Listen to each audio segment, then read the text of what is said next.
What's up mga ka-retro? It's me, Classy Nick, and welcome back to my vlog. Ayan, so tutuloy na naman natin ang pag-share ngayong araw. So ang topic natin ngayong araw is tuturuan ko kayo kung paano i-convert itong stock ignition switch na gawin siyang custom ignition switch na nasa ilalim ng ating tank. Ayan, so ngayong araw tuturuan ko kayo. So sa nag-request nito, shoutout sa iyo brother. At maraming salamat sa suporta. Eto na, simulan na natin. So yun, bago tayo mag-convert mga ka-retro, isalamin muna natin kung para saan tong mga wire na ito sa ating stock ignition switch. Ayan, so ang positive wire is sinusupply dito sa red wire na ito. At kapag in-on mo siya, lalabas ang positive output dito sa may black wire. Ito na yung nagiging accessory on, ignition on. Ayan, dito lahat nalabas ang kuryente kapag in-on mo itong ignition switch natin. Tapos itong black wire na may puting stripes na ito, dito naman is ito yung kill switch ng ating CDI. Ayan, so ito yung nagkakat ng supply sa ating CDI papuntang ignition coil kapag na-supply ito ng negative supply. Ayan, so itong green wire nito is common sa mga motor. Ito yung ground or negative wire. Ayan, so yan, tapos na tayo sa actual. Lipat naman tayo dito sa drawing. Ayan, ito yung line diagram nya. Ayan, para mas maintindihan natin, i-explain ko kung paano gumagana itong red wire na ito. Red wire na ito is galing siya ng battery supply papunta dito sa ating ignition switch.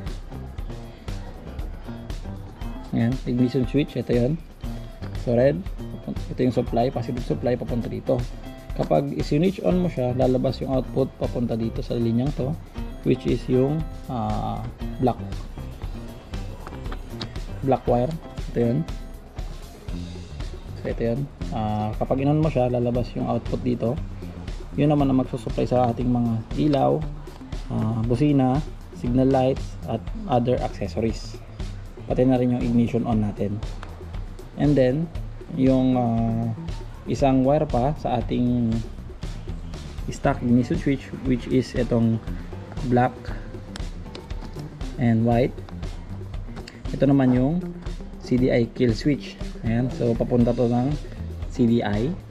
And then kapag nasupplyan siya ng negative, kapag in-off mo siya, is makakat yung kuryente sa CDI na magiging cause para mamatay ang ating makina. So yun yun. And then yung gaya ng sabi ko kanina, yung isang wire na green, ito yung negative or ground. So yan. So ito yung stock setup wiring ng ating Rusi Classic 250 ignition switch. So ayan mga ka-retro, familiarize na tayo sa wiring diagram ng ating ignition switch. Ngayon tuturo ko na kung paano ko siya na-convert. So ang pinalit ko dito sa aking stock ignition switch is anti-theft. Ayan, anti-theft na switch na pang XRM. Ayan, ito yun. Tapos ang susi niya ay ganito, special siya. So sakto lang siya dito, hindi siya pwedeng baliktad, kailangan siyang sakto. Ayan, ito ay pang XRM.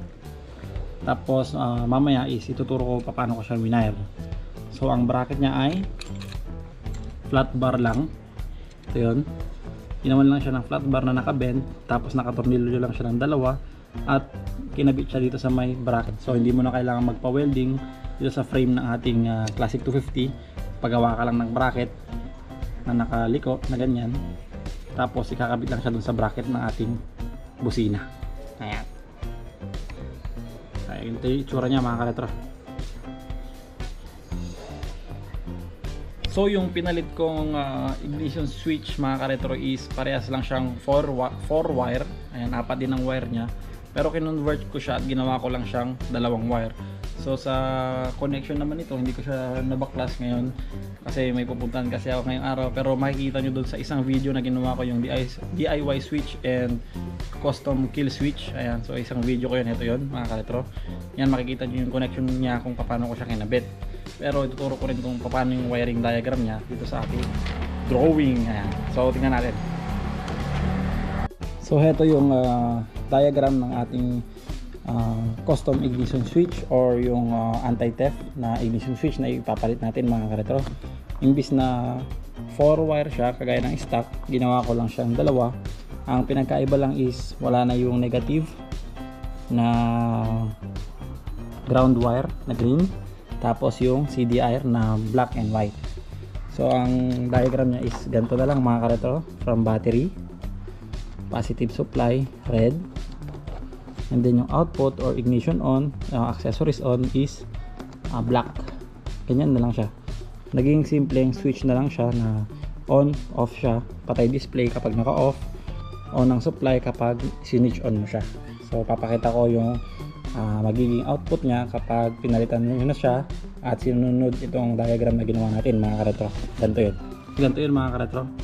Switch on, pag in-on mo siya, gawa na yung voltmeter ko, tapos yung display wala kasi naka custom ignition switch pa ako dito. Ito, pag in-on ko siya, bubukas na yung display. And start.